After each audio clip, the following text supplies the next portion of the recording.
now for something completely different. The customer has asked me to produce a piece of work based upon the image of Pennywise, horror, sci-fi type film images. Obviously we have to be careful about copyright, so we won't be copying directly off anything, but we'll be using a similar image and working in that sort of vein. This is not what I wanted you this is not what I wanted to show you in the film. What I wanted to show you really was the different techniques we want to use to produce this piece for him. I actually want to use fillers to build this up, and tissue and card and various textures, and then resin at the end to give it a feeling of ceramics almost. Large piece of work, which is a great big canvas. You may even prefer to use MDF, or hardboard, or something a bit heavier like a 1/4 inch or even 1/2 inch MDF for this, because it's not as flexible as the canvas and it's going to be easy to move around. But in this case we wanted to do it on canvas, and it'll be alright, so we'll be using the filler mixed with P.V.A. glue to make it more flexible and more plastic, to build up this surface, and the P.V.A. glue and other materials to make the texture of the hair and hands and the face and so on.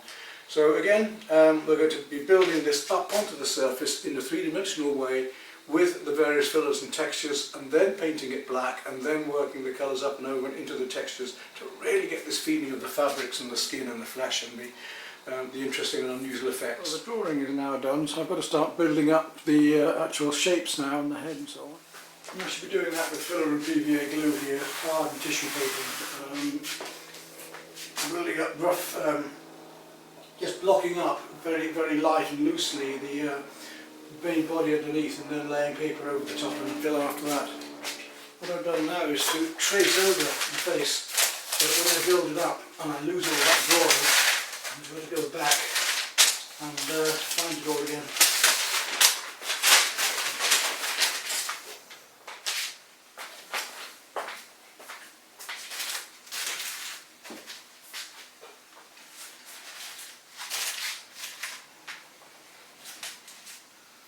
Just scrunch up some paper and stick it into the virtual places.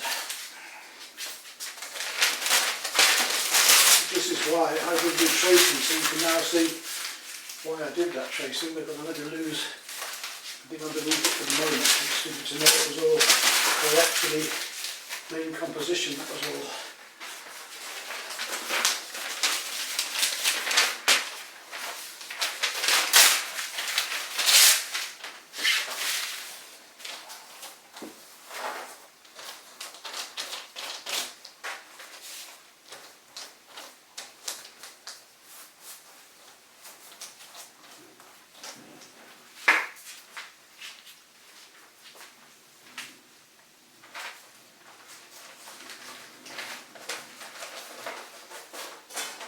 This will set a bit like plastic, because it is plastic glue basically onto the paper.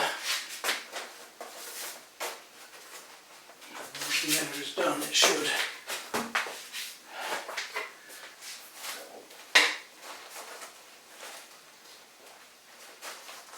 It should be about right.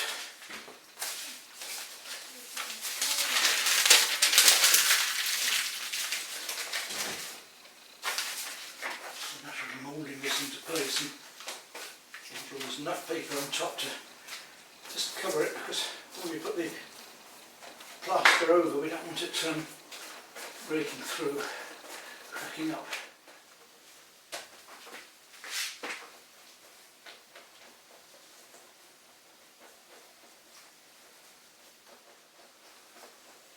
This will just give me the first layer.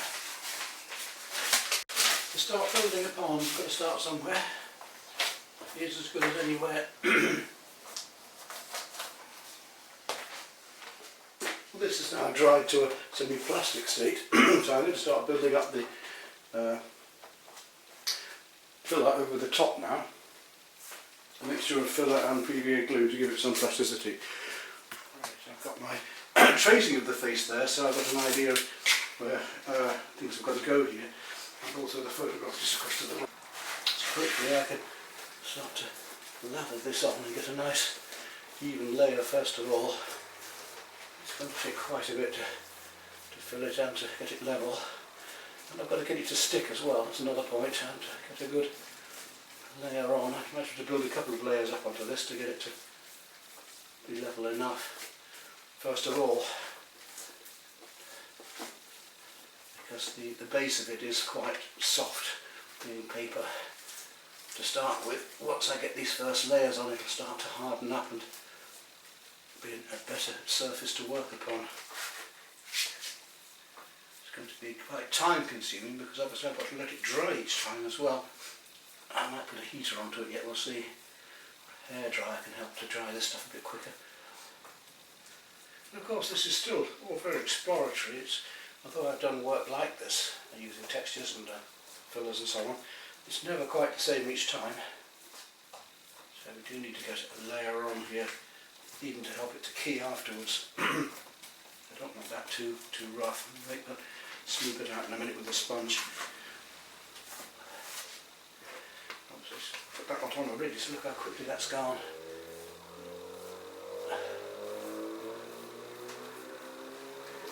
Takes an awful lot of filler, something like this. An awful lot of material, and puts a lot of weight on as well, until it's dried out. Which is another reason why it can be better to use MDF for this rather than the canvas. Puts a lot of pressure on the canvas until it's all finished and dry. Canvas is more easily damaged as well. Right, we need to make some more.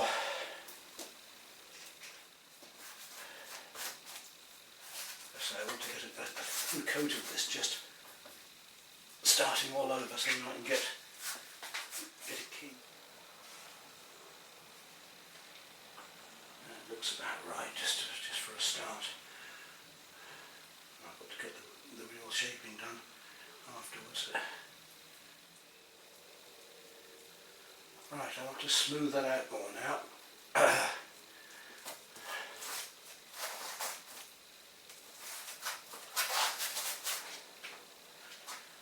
Until we get let that dry a little bit, then we get a sponge. At the moment I'm not going with a textural finish, I simply want to get a nice base to key my moulding onto, because I'm not anywhere near finished.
Okay, well that's the main base coat's done to build up the bodywork, and I just have to look at whether I do more texturing with tissue paper and so on, just to get the feeling of the lace a bit more. But We'll look at that, and I've got to get the crackling effect on the face as well later.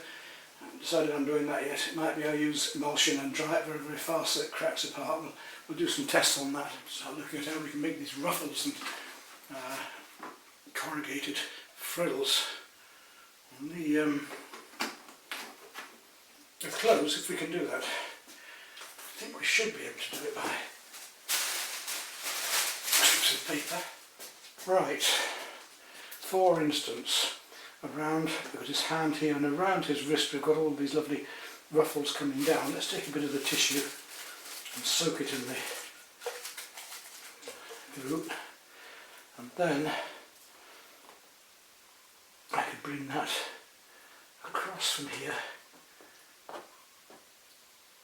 piling it up as if it's ruffles of cloth. Much of the work's already been done for me by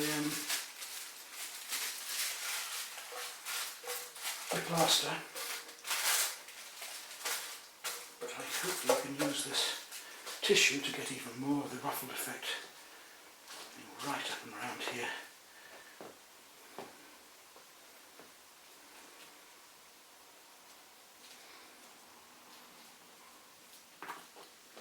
Through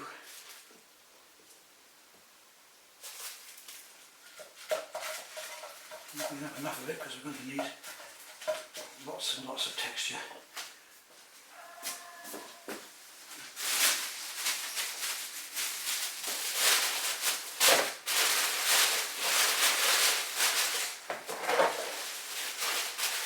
I've used one sheet of tissue already now. I need more.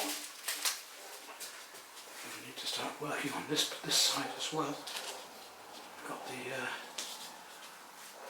ruffles coming down off.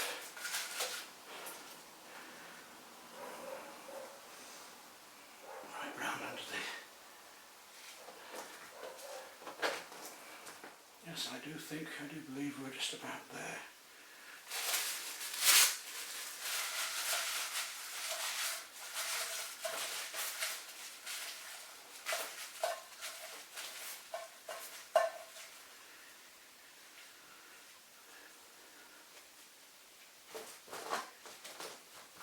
My next job is going to be to completely coat this with black emulsion and really work it in, and work it well in also to the textural parts, almost to the point of sealing them up. I'm going to make sure that this really is brushed well in so we lose all the bits of white. I don't want any bits of white showing at all at the end.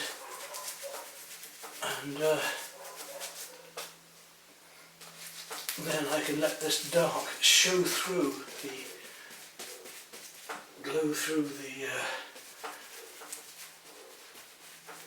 surface colours. I've got to really brush this in. So it really is important to get in there and lose all of these little bits of white flecking, because otherwise they show like snow later on. We want to get rid of them totally and work them into this texturing. Put the hairdryer back on again, let it really well dried off as a surface to paint over when we start the real artwork.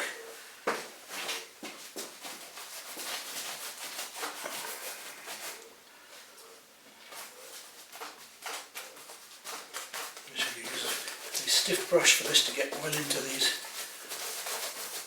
And when we do the actual painting for most of it too, we're going to be using quite a stiff series of brushes. I want to use our best, finest acrylic oil or watercolour brushes for this job. It will soon wear them down.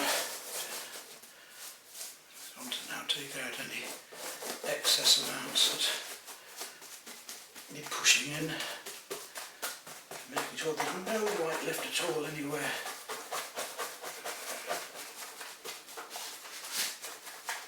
Which there is at the minute, amongst spots. You don't seem to notice them at first when you see a different angle, or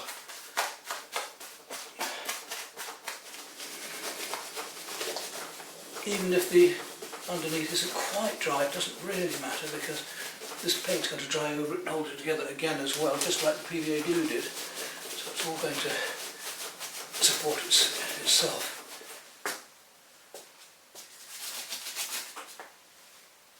Slap it on, really get plenty of paint in there.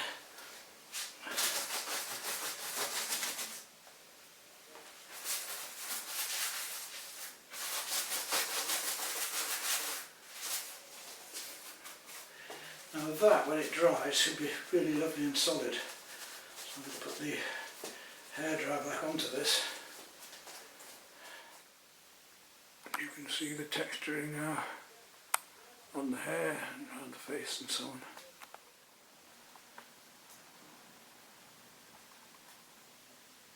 Well, the situation now requires that we have a nice crackled effect on here, of almost as if the paintwork and the flesh is peeling away a bit. So I'm going to try and do that by just layering on, if I can do that, some of this texture across here, and just try to get it to stick to here. And after this we're going to start putting on the actual colouring, the paintwork over the top of it. We'll let that dry off, and then we'll be able to start paintwork on top of this, I hope.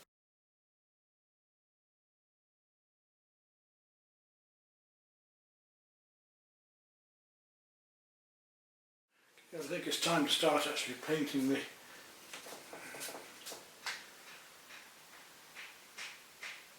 town's face on this. We're going to just drag these colours over the top and let the darker areas just glow down. There's textures inside there. You can see how it works by going over the surface there as well now.